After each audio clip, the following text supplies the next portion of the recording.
Eh ben, salut à toutes et à tous. Eh ben, on se retrouve encore une fois pour de la lecture d'actualité et pour des commentaires si jamais vraiment c'est plus fort que moi et que j'ai envie de faire quelques commentaires, mais on va essayer d'en faire le moins possible pour essayer de faire des vidéos d'un quart d'heure. Donc, eh ben, on va commencer par la première chose qui me passe sous les yeux. Alors, des tweets de Serfia.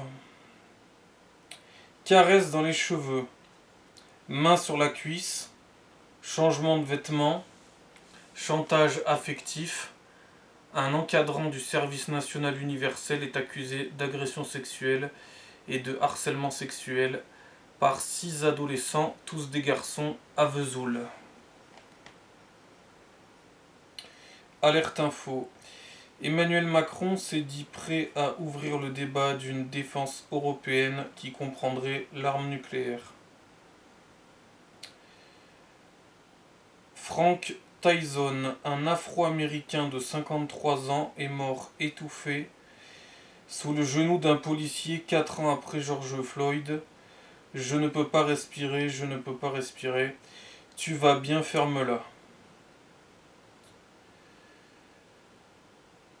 Alors que l'autoroute A13 entre Vaucresson et Saint-Cloud est fermée en raison de l'apparition de fissures, plusieurs personnes en profitent pour faire un peu de footing et du vélo. Alerte info, l'Irak a adopté une loi condamnant les relations homosexuelles et les personnes transgenres à des peines pouvant aller jusqu'à 15 ans de prison, après avoir initialement envisagé la peine de mort. Tout homme dont le comportement est jugé efféminé sera immédiatement mis en prison.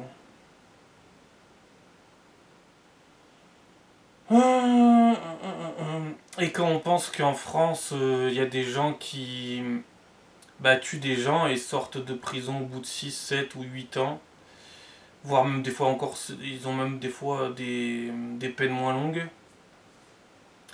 Et qu'en Irak, tu vas en prison pour avoir eu des relations homosexuelles. Nous sommes dans un monde de barjots. Puis il faut rappeler aussi que dans ces pays-là, donc la femme doit avoir les cheveux cachés sous le voile, mais l'homme ne doit pas avoir les cheveux longs, sinon il le scalpe. Voilà. À peu près. C'est à peu près ça qui se passe. Voilà. C'est magnifique ces pays. Vraiment magnifique.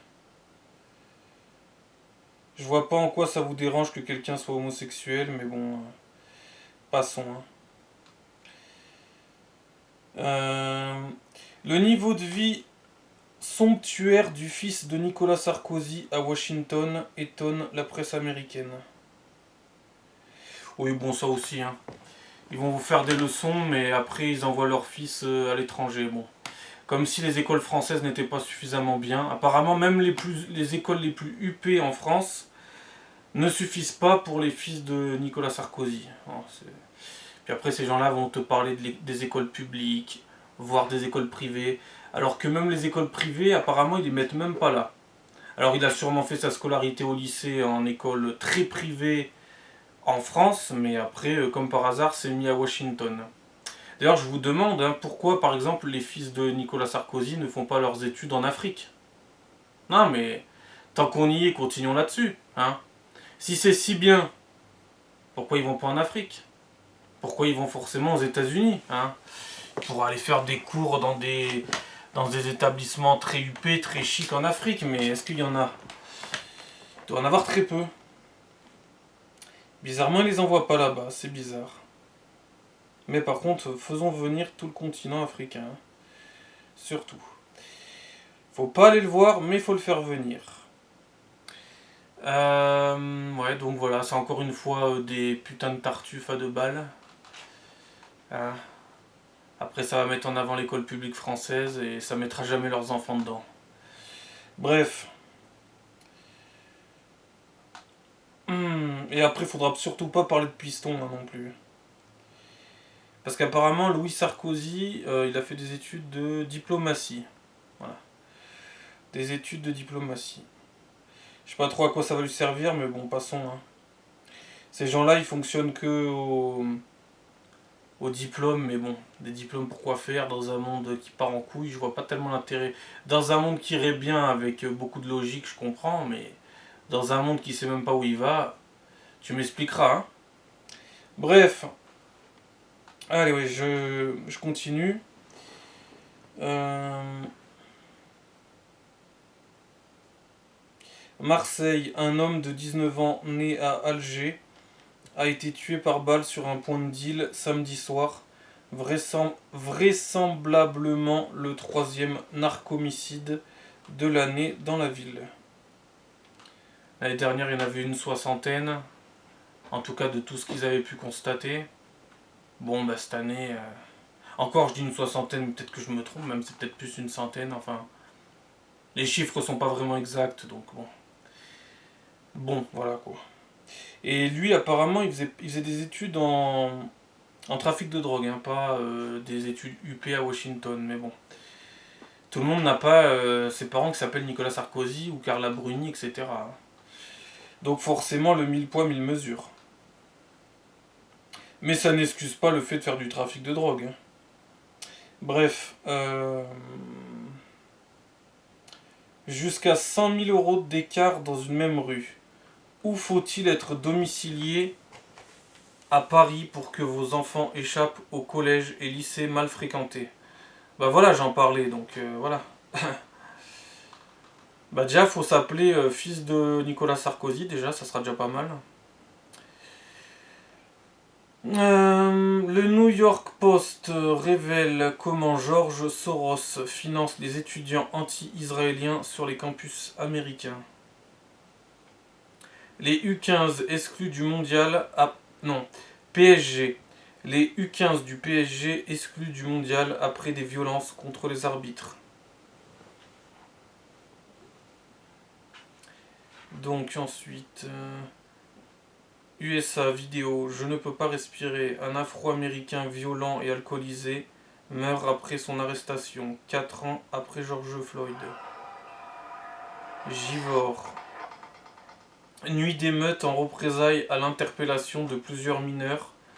2 voitures de police incendiées devant la mairie. Paris. Walid, un acteur du film Épouse-moi mon pote, est recalé d'une discothèque. Il se venge en agressant un passant avec un shuriken. Châteauroux.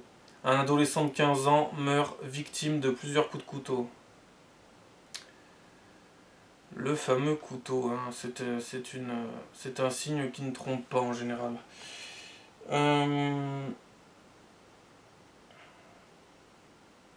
C'est terrible parce qu'on n'est pas en Seine-Saint-Denis, on est dans le Périgord. Si dans nos campagnes on doit s'armer pour se défendre, je vais quitter la France.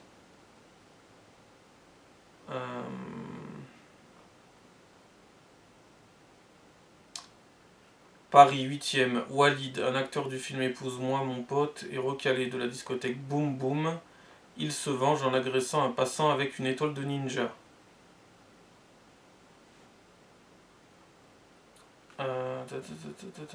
Marguerite Stern, cet harcèlement qu'on a subi nous a fait prendre conscience du sectarisme de la gauche. Eva Vladir Gerbroek. Vlardin Gerbroek. Le grand remplacement n'est plus une théorie, c'est la réalité. Sans déconner. Sans déconner. On se demande bien pourquoi. Mais je croyais que c'était un mythe, une légende. Je croyais que la main d'œuvre était une véritable main d'œuvre aussi. Je sais plus moi. Je sais plus. Un programmeur fait le buzz en présentant son Twitter halal. Pas d'interaction homme-femme, ni photo ni vidéo, pas de message aux heures de prière. Alerte info, une tornade dévastatrice a frappé Guangzhou, au nord de Hong Kong. Caresse dans les cheveux, main sur la cuisse, changement de vêtements, oui ça je l'ai déjà lu.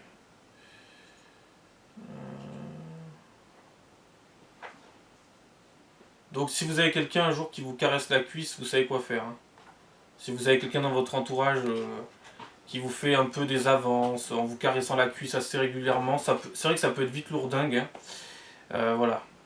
Donc vous savez quoi faire. Il faut porter plainte. Faut vite faire quelque chose en tout cas. Faut surtout pas laisser la dite personne, continuer à vous caresser la cuisse comme ça, alors que vous ne lui avez pas donné votre consentement. Hein.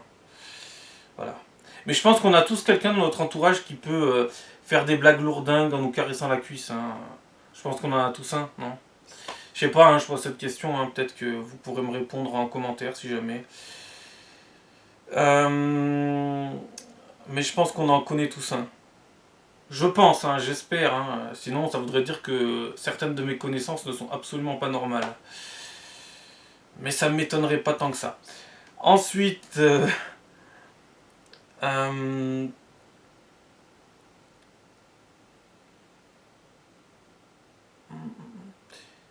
après le ministre Ben Gvir, c'est maintenant le ministre Haïm Biton, membre du gouvernement de Benjamin Netanyahou, qui est impliqué dans un accident de voiture. Alerte info, des affrontements entre civils et policiers ont eu lieu à Tel Aviv. Les manifestants ont appelé à ce qu'un accord soit conclu sans délai pour la libération des otages. Ils demandent au gouvernement de ne pas envoyer de troupes à Rafah pour éviter la mort des otages. Ensuite, des tweets de police réalité. Saint-Ouen, une femme voilée s'introduit dans un lycée et demande à toutes les filles de porter le voile. Jouarre, Pontchartrain, un père de famille de 52 ans poignardé par 2 individus après une altercation sur la route. Sécurisation des Jeux Olympiques 2024. Des agents de sécurité fichés S saisissent la justice après avoir été écartés par l'État. Projet d'attentat déjoué à Antibes. L'adolescent de nationalité turque avait fait un séjour en hôpital psychiatrique.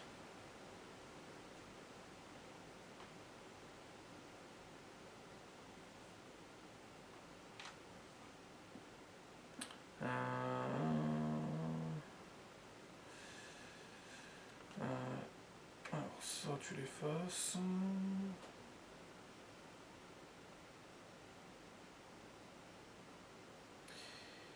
Ensuite, des tweets de Serfia.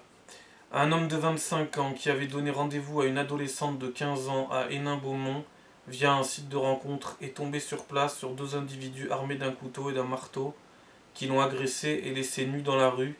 Une enquête a été ouverte. On vit dans une période où nous, les musulmans de France, avons l'impression d'avoir le sida.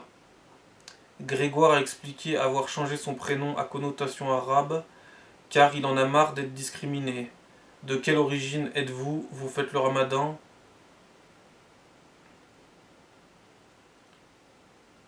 Mais en fait, si vous en avez marre d'être discriminé, il y a une solution qui est très simple.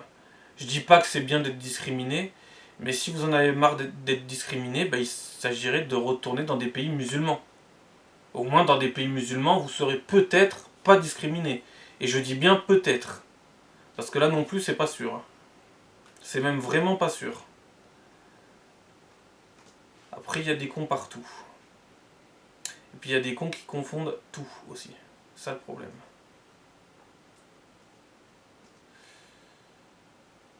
La ministre de la Culture, Rachida Dati, s'est comparée à Aya Nakamura, estimant avoir été victime du rejet de l'autre lors de son entrée au gouvernement. Le classement des 100 meilleures cuisines du monde en 2023 selon Taste Atlas.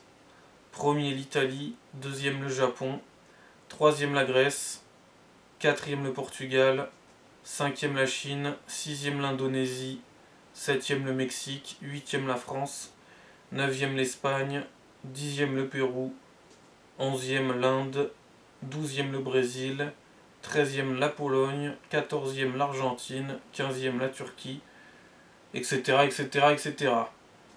Vous remarquerez qu'il y a quasiment tous les pays du monde, en tout cas de plein de continents différents, mais on n'a aucun pays africain. Je suis désolé d'insister là-dessus, mais c'est quand même bizarre. C'est très très bizarre. Et aussi que la France soit 8ème, je trouve ça très bizarre aussi, mais bon. Après, les classements ne veulent peut-être rien dire, hein, c'est un peu comme les instituts de sondage. Hein, c'est pas souvent très démonstratif du truc. De toute façon, on peut pas mettre 10 pays au même rang, donc on va pas mettre 10 pays au rang 1, 10 pays au rang 2, donc bon, forcément. Puis on s'en tape un peu, hein. Si en ce moment il y avait que la cuisine, ça irait. Euh, Mais je trouve ça quand même bizarre que tous les continents soient représentés dans les 15-16 premiers, et en plus j'ai que les 15 et 16 premiers, et il n'y a pas le continent africain. Voilà, c'est... On a l'Asie, on a l'Amérique, oui, on a le Mexique, on a l'Europe, on a l'Asie. Bon, il n'y a pas l'Australie, c'est vrai qu'il n'y a pas l'Océanie, si vous voulez. Bref, mais ça doit être beaucoup plus bas dans le classement, je sais pas pourquoi, bref, on s'en fout.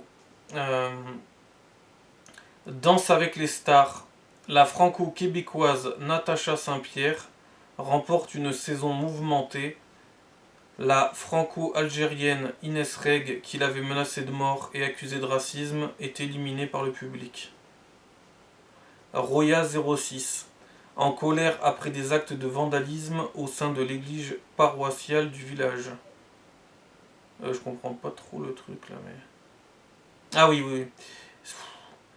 Ils ont escaladé le tabernacle, piétiné l'autel et jeté à terre le cierge pascal, le maire de Breil-sur-Roya 06, en colère après les actes de vandalisme au sein de l'église paroissiale du village. Nous avons des nouvelles de Mathieu Slama, alias Tebeland. Mathieu Slama, l'identité de l'Europe, c'est d'être sans identité. C'est d'être le lieu des droits de l'homme et de l'ouverture. Mais à force de t'ouvrir, Mathieu Slama, tu pourras plus trop fermer. Et il faudrait peut-être à un moment donné un petit peu resserrer les rangs. Hein. Ça serait peut-être pas trop mal. À force de faire tout rentrer, ben après faut pas s'étonner.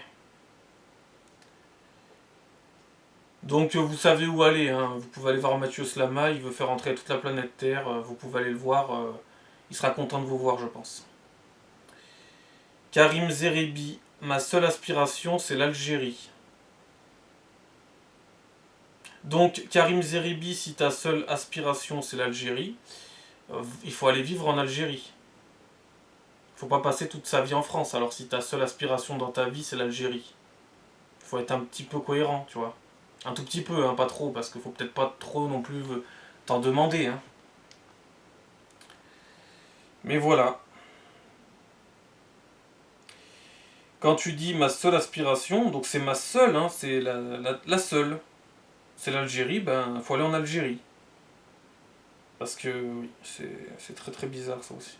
C'est comme quand je vous disais la dernière fois, ils se filment dans des rues en France, ils disent regardez on sera en Algérie et ils ont un grand sourire, mais en vrai c'est tellement la honte. Parce que vous avez fui l'Algérie. Vous avez fui l'Algérie pour reproduire l'Algérie ici. Donc en fait vous importez tout de l'Algérie, sauf l'Algérie. Donc autant rester en Algérie. Quand tu emportes tout de l'Algérie, mais que tu abandonnes l'Algérie derrière toi, à un moment donné, il y a un problème quelque part. Hein. Mais bon, c'est pas la honte qui va les étouffer. Bon, allez, à la prochaine. Ciao.